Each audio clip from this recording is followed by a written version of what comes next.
Hello बच्चों, कैसे हैं? अच्छे? आप अच्छे तो हम भी अच्छे। तो बच्चों, पिछले वीडियो में हम लोग न्यूक्लिक एसिड पढ़े थे। न्यूक्लिक एसिड की खोज फ्रेडरिक नीशर नामक वैज्ञानिक ने किया और इसे न्यूक्लिन नाम दिया। न्यूक्लिक एसिड को न्यूक्लिक एसिड नाम अल्टमान नामक वैज्ञानिक ने दिया। न्यूक्लिक अम्ल न्यूक्लियोटाइड का बहुलक होता है और न्यूक्लियोटाइड न्यूक्लिक अम्ल का एकलक होता है। एकलक से बहुलक बनने की क्रिया को बहुलकीकरण कहते हैं। इन सब की सारी चर्चा हम पिछले वीडियो में कर चुके हैं। न्यूक्लिक अम्ल दो प्रकार के होते हैं, डीएनए और आरएनए। तो आज का हमारा जो टॉपिक है वह डीएनए है। डीएनए को जो है डीऑक्सी न्यूक्लिक एसिड कहते हैं। डीएनए मुख्यतः दो प्रकार का होता है, एक वृत्ताकार डीएनए होता है, एक लाइनियर डीएनए होता है। जो वृत्ताकार डीएनए होता है वह प्रोकैरियोटिक कोशिकाओं में पाया जाता है, एक सूत्री होता है। और जो लाइनियर डीएनए होता है, रेखीय डीएनए होता है, वह द्विसूत्री होता है। तो आज का हमारा जो टॉपिक है डीएनए। डीएनए डीएनए का पूरा नाम है deoxy ribo nucleic acid. DNA को कोशिका का इंजीनियर कहते हैं। डीएनए को कोशिका का इंजीनियर कहते हैं। हमने बताया डीएनए दो प्रकार के होते हैं, एक जो है सर्कुलर डीएनए और एक linear DNA. Circular DNA prokaryotic कोशिकाओं में पाया जाता है, प्रोकैरियोटिक सेल में पाया जाता है, माइटोकॉन्ड्रिया में पाया जाता है, क्लोरोप्लास्ट में पाया जाता है। इस प्रकार का डीएनए जो है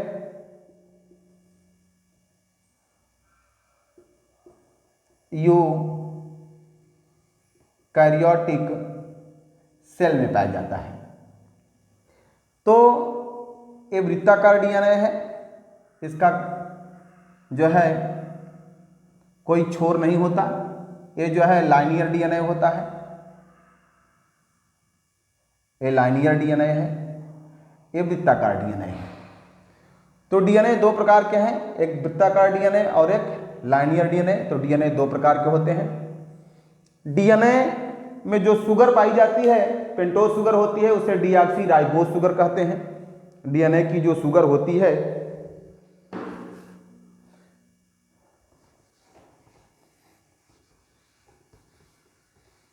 डीएनए में जो शुगर पाई जाती है वह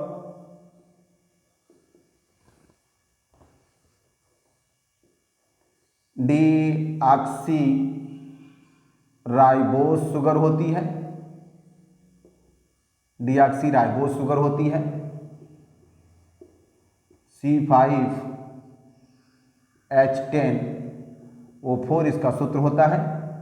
और जो नाइट्रोजनी बेस मिलता है, नाइट्रोजीनस जो बेस होता है वह 4 होते हैं, adenine, guanine, cytosine, thymine. Nitrogenous base जो होते हैं 4 होते हैं, एडेनिन, ग्वानिन, साइटोसिन, थाइमिन। और फास्फोरिक एसिड होता है, फास्फोरिक एसिड H3PO4। तो डीएनए का जो शुगर होता है डीऑक्सी राइबोज शुगर होता है, पेंटोज शुगर होती है, नाइट्रोजनी बेस में एडेनिन, ग्वानिन, साइटोसिन, थाइमिन। इसका एक ट्रिक है एटलस गोल्ड साइकिल, ऐसे आप लोग को रटना है, Atlas gold cycle. Atlas gold cycle. A से एडेनिन, टी से थाइमिन, जी से ग्वानिन और सी से साइटोसिन। तो एक ट्रिक आप ध्यान रखिएगा, एटलस गोल्ड साइकिल। ए से एडेनिन, टी से थाइमिन, जी से ग्वानिन, सी से साइटोसिन। आप इसको भूलिएगा मत ये ट्रिक, तो आपको कभी नाइट्रोजनी बेस में कंफ्यूजन नहीं होगा। एटलस गोल्ड साइकिल, ए से एडेनिन, टी से थाइमिन और जी से ग्वानिन, सी से साइटोसिन। तो ये रहता है इसमें जो इसका कंपोनेंट्स होता है। देखिए डीएनए के निर्माण में 4 प्रकार के न्यूक्लियोटाइड भाग लेते हैं। डीएनए के निर्माण में 4 प्रकार के न्यूक्लियोटाइड भाग लेते हैं। एक होता है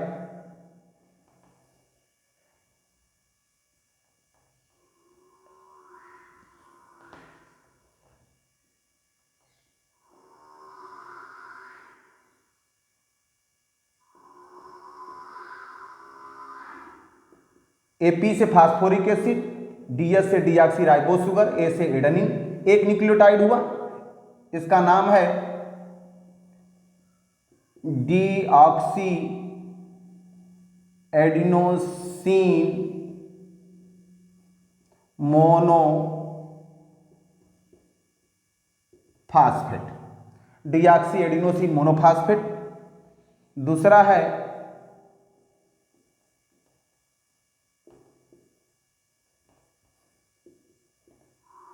डीऑक्सी गुएनोसाइन मोनोफास्फेट। तीसरा है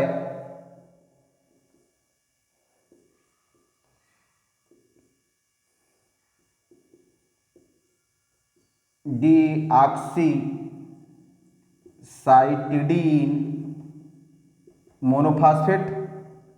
और चौथा है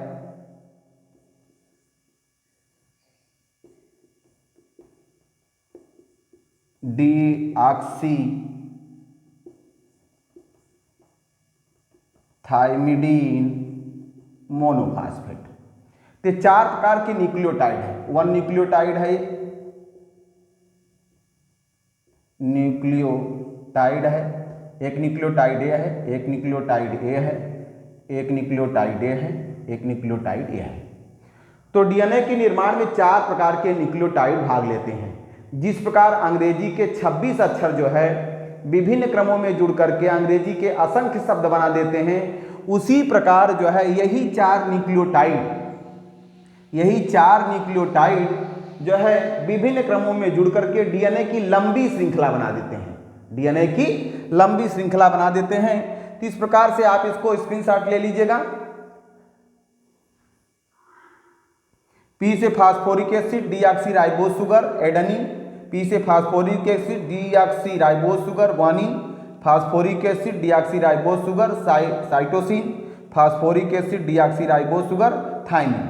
एडेनिन, ग्वानिन, साइटोसिन, थाइमिन, ये जो है 4 न्यूक्लियोटाइड जो है विभिन्न क्रमों में जुड़ करके डीएनए की लंबी श्रृंखला बना देते हैं। अब यहां ध्यान रखिएगा,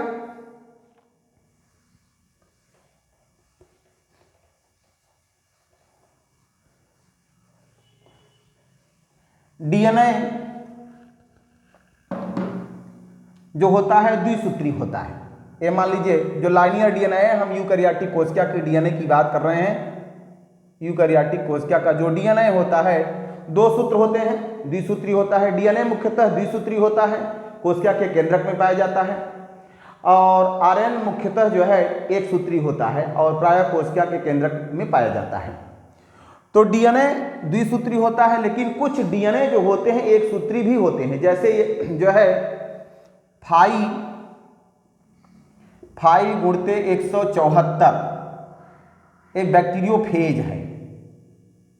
बैक्टीरियोफेज है या 5 गुणते 174 बैक्टीरियोफेज है। इसमें सिंगल स्ट्रैंडेड डीएनए पाया जाता है। सिंगल स्ट्रैंडेड एक सूत्री डीएनए होता है। ध्यान रखिएगा, नीट का क्वेश्चन है। 5 गुणते 174 बैक्टीरियोफेज है। बैक्टीरियोफेज कहते हैं बैक्टीरिया का परजीवी वायरस।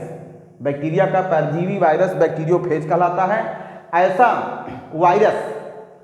वायरस जो बैक्टीरिया पर अटैक करे, ऐसा वायरस जो बैक्टीरिया पर अटैक करे उसे बैक्टीरियोफेज कहते हैं। तो ध्यान रखिएगा, 5 गुणते 174 बैक्टीरियोफेज सिंगल स्ट्रैंडेड होता है, एक सूत्री होता है, उसमें केवल एक सूत्र पाए जाते हैं। ये आपको ध्यान रखना है। ये नीट का क्वेश्चन है, इंपॉर्टेंट है, ध्यान रखिएगा। अब डीएनए मुख्यतः द्विसूत्री होता है, हमने बताया। कोशिका के केंद्रक में पाया जाता है। लाइनियर डीएनए है, इसके दोनों सिरे फ्री होते हैं, दोनों सिरे फ्री होते हैं। यदि एक सूत्र की दिशा 5 से 3 है, यदि एक सूत्र की दिशा 5 से 3 है,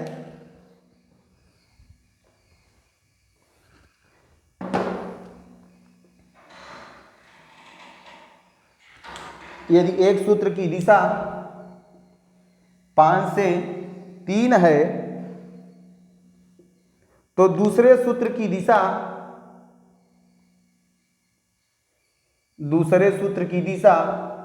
3 से 5 होती है। ध्यान रखिएगा, यदि एक सूत्र की दिशा 5 से 3 होती है, यदि एक सूत्र की दिशा 5 से 3 होती है तो दूसरे सूत्र की दिशा 3 से 5 होती है। तो आइए 5 और 3 और 3 और 5 के बारे में हम समझ लेते हैं। ध्यान रखिएगा,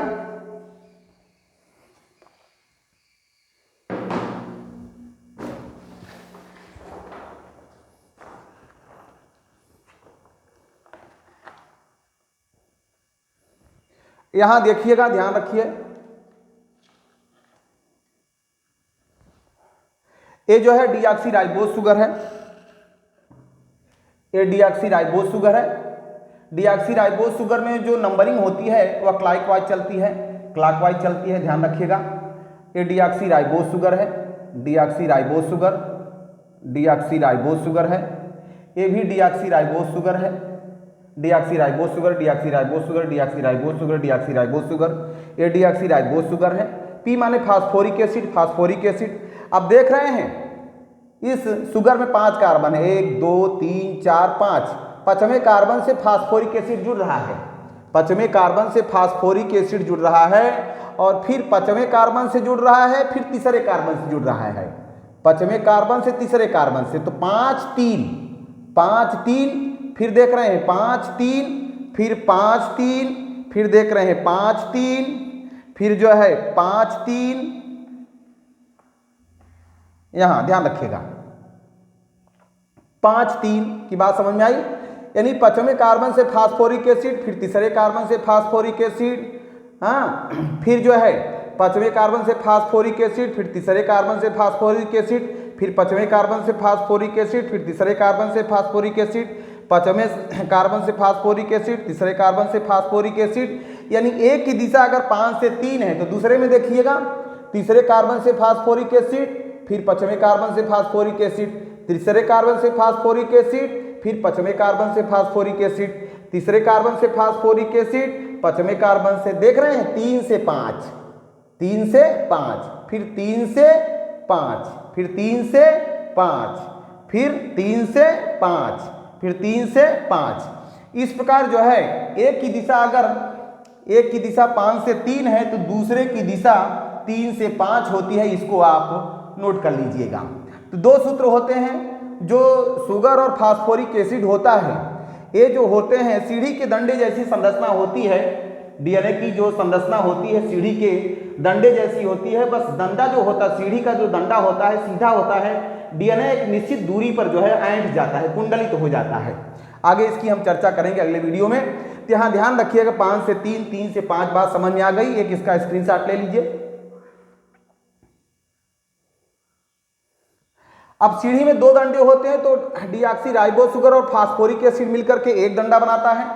डीऑक्सीराइबोस शुगर और फास्फोरिक एसिड मिलकर के एक डंडा बनाता है, और जो नाइट्रोजनी क्षार होते हैं वो पगडंडे बनाते हैं। नाइट्रोजनी क्षार जो होते हैं वो पगडंडे बनाते हैं। इस प्रकार से एक डंडा ये बना, इस प्रकार एक डंडा ये बना, और जो नाइट्रोजनी क्षार होते हैं वह पगडंडे बनाते हैं। इस प्रकार एक सूत्र ये हो जाता है, एक सूत्र ये हो जाता है। दोनों सूत्रों को जो है बांधने का काम जो होता है, हाँ, हाइड्रोजन बांड करता है। एडेनिन को थायमिन से, एडेनिन को थायमिन से डबल हाइड्रोजन बांड द्वारा, ग्वानिन साइटोसिन हमेशा ट्रिपल हाइड्रोजन बांड द्वारा, या एडेनिन थायमिन हमेशा डबल हाइड्रोजन बांड द्वारा, ग्वानिन साइटोसिन या साइटोसिन ग्वानिन हमेशा डबल ट्रिपल हाइड्रोजन बांड द्वारा जुड़े रहते हैं। तो यहाँ ध्यान रखिएगा ए का संबंध हमेशा टी से, या टी का संबंध हमेशा ए से, जी का संबंध हमेशा सी से, या सी का संबंध हमेशा जी से होता है। जी और सी के बीच में ट्रिपल हाइड्रोजन बांड, ए और टी के बीच में डबल हाइड्रोजन बांड होता है। यहाँ ध्यान रखिएगा। अब जो कार्बन होता है और जो नाइट्रोजनी क्षार होता है, जो कार्बन होता है नाइट्रोजनी क्षार के बीच में जो बांड होता है उस बांड को ग्लाइकोसिडिक बांड कहते हैं। कार्बन और नाइट्रोजनी क्षार के बीच में जो बांड होता है उस बांड को ग्लाइकोसिडिक बांड कहते हैं। एक ग्लाइकोसिडिक बांड है, एक ग्लाइकोसिडिक बांड है, glycosidic glycosidic glycosidic glycosidic glycosidic, ये चीज है। अब यहाँ ध्यान दीजिएगा, जो कार्बन होता है, शुगर का जो कार्बन होता है उस कार्बन और फास्फोरिक एसिड के बीच में जो बांड होता है फास्फोडाइस्टर बांड कहते हैं। फास्फोडाइस्टर डाई इसलिए कहा जाता है, इसमें डाइस्टर इसलिए कहा जाता है, ईस्टर बांड होता है क्योंकि एक ही शुगर के एक ही अणु से दो ईस्टर बांड जुड़ रहे हैं। एक ईस्टर बांड इधर और एक ईस्टर बांड इधर जुड़ रहा है, एक ईस्टर बांड यहाँ, एक ईस्टर बांड यहाँ, तो दो बांड जुड़ रहे हैं, दो बांड जुड़ रहे हैं, इसीलिए इस बांड को जो है फास्फोडाइस्टर बांड कहते हैं। ध्यान रखिएगा, एक शुगर के अणु से फास्फोरिक एसिड के दो अणु जो होते हैं, हाँ, ईस्टर बांड द्वारा जुड़ते हैं, हाँ, इसीलिए इन बांडों को फास्फोडाइस्टर बांड कहते हैं। डाई इसलिए सब जुड़ा हुआ है, डाई का मतलब दो, यहाँ जुड़ रहा है, यहाँ जुड़ रहा है, तो इसलिए इसे जो है फास्फोडाइस्टर, इन बांडों को फास्फोडाइस्टर बांड कहते हैं। इन बांडों को फास्फोडाइस्टर बांड कहते हैं। तो ये विशेषता है, ध्यान रखिएगा। कार्बन और यहाँ जो है डीऑक्सीराइबोस शुगर का पहला कार्बन जो होता है, डीऑक्सीराइबोस शुगर का पहला कार्बन जो नाइट्रोजनी क्षार होता है उसके 9वें स्थान से जुड़ता है। ध्यान रखिएगा, यहाँ पहला और 9वां हमेशा ध्यान दीजिएगा। डीऑक्सीराइबोस शुगर का पहला कार्बन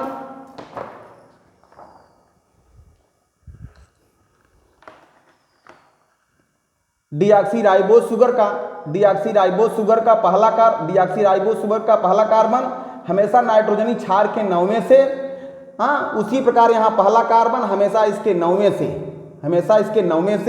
यहाँ पहला कार्बन इसके 9वें से, यहाँ पहला कार्बन इसके 9वें से, यहाँ पहला कार्बन इसके 9वें से, यहाँ 9वें से, पहला कार्बन 9वें से, पहला कार्बन 9वें से, पहला कार्बन 9वें से जुड़ा रहता है। तो ये जो है आप एक इसका स्क्रीनशॉट ले लीजिएगा। हमेशा नाइट्रोजनी क्षार का जो 9वां स्थान होता है उस डीऑक्सीराइबोस शुगर के पहले कार्बन से जुड़ता है। पहला कार्बन 9वां, यहाँ पहला कार्बन 9वां, तो नाइट्रोजनी क्षार का पहला कार्बन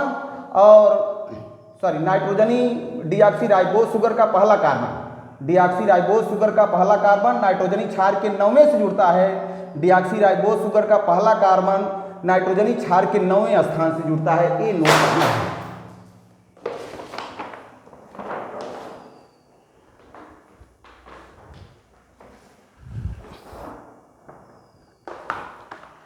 तो यहाँ इसको आप नोट कर लीजिएगा। डीऑक्सीराइबोस शुगर का पहला कार्बन 9वें से, डीऑक्सीराइबोस शुगर का पहला कार्बन नाइट्रोजनी क्षार के 9वें से, डीऑक्सीराइबोस शुगर का पहला कार्बन नाइट्रोजनी क्षार के 9वें स्थान से जुड़ता है। तो इसका एक स्क्रीनशॉट ले लीजिए। अगले वीडियो में हम डीएनए की संरचना बताएंगे और उसमें जो है पूरा डिटेल से उसकी जो है चर्चा करेंगे। तो आज के लिए बस इतना ही। Thanks for watching this video.